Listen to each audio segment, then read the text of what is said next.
ತಗೋ ಮಯೂರಿ, ಇದೆಲ್ಲ ನೀನು ನಂಗೆ ಕೊಟ್ಟಿರೋ ದುಡ್ಡೆ. ಇದನ್ನ ತಗೊಂಡೋಗಿ ಆ ರುದ್ರನಂಗೆ ಕೊಡು. ಈ ನಡುವೆ ಅವ್ನು ಮಾತಾಡ್ತಿರೋದು ನೋಡ್ತಿದ್ರೆ ಯಾಕೋ ತುಂಬ ಭಯ ಆಗ್ತಿದೆ. ಅದರಲ್ಲಿ ಪೊಲೀಸ್ ಸ್ಟೇಷನ್ಗೆ ಅಂತ ಹೋದರೆ ನಮ್ಮ ಮರ್ಯಾದೆನೇ ತಾನೇ ಹೋಗೋದು. ನೀನು ಕಷ್ಟಪಡ್ತಿರೋದನ್ನ ನನ್ನ ಕೈಲಿ ನೋಡೋಕ್ಕಾಗ್ತಿಲ್ಲ ಕಣೆ. ಹೌದು ಅಕ್ಕ,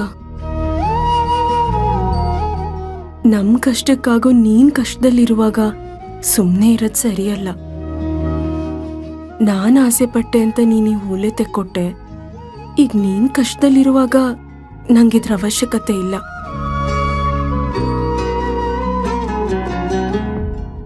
ತಗೋ ಅಕ್ಕ. ಬೇಡ ಕಣೆ, ಇದೆಲ್ಲ ಸೇರ್ಸಿದ್ರೂ ರುದ್ರಣ್ಣ ಕೊಟ್ಟಿರೋಷ್ಟು ದುಡ್ಡನ್ನ ನಮ್ಮಿಂದ ಹೊಂದೋದಕ್ಕಾಗಲ್ಲ. ಯಾವತ್ತು ಬೇರೆಯವ್ರ ದುಡ್ಡುಗೋಸ್ಕರ ಆಸೆ ಪಟ್ಟವಳೆ ಅಲ್ಲ. ನೀವ್ ಆಸೆ ಪಟ್ಟಿರೋದನ್ನ ನಾನು ತಗೋತೀನ? ಮಯೂರಿ, ನಂಗೇನೋ ಇದೆಲ್ಲ ಆ ಮಹೇಶನೇ ಮಾಡ್ಸಿರ್ಬೇಕು ಅಂತ ಅನಿಸ್ತದೆ. ಅಜ್ಜಿ, ಹಾಗೆಲ್ಲ ಸುಮ್ನೆ ಬೇರೆಯವ್ರ ಮೇಲೆ ಅನುಮಾನ ಪಡಬಾರ್ದು. ಅವರೇ ಕದ್ದಿದ್ದಾರೆ ಅನ್ನೋದಕ್ಕೆ ನಮ್ಮ ಹತ್ರ ಏನ್ ಸಾಕ್ಷಿ ಇದೆ? ಅಲ್ಲ, ಕಳ್ತನ ಮಾಡೋರು ಏನಾರು ಆಧಾರ ಬಿಟ್ಟೋಯ್ತಾರ? ಒಂದ್ ಸಣ್ಣ ಸದ್ದು ಮಾಡ್ದಂಗೆ ಇರೋ ಬರೋ ಕಾಯಿನೆಲ್ಲ ಕಿತ್ಕೊಂಡೋಗವ್ರೆ. ಸರಿಯಾಗಿ ಸಂಚು ಮಾಡೇ ಇದನ್ನೆಲ್ಲ ಮಾಡವ್ರೆ. ದುರ್ಗವ್ವ, ದುಡ್ಡಂಗ್ ನೀನೇ ದಾರಿ ತೋರಿಸ್ಬೇಕು.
ಮಗಳೇ,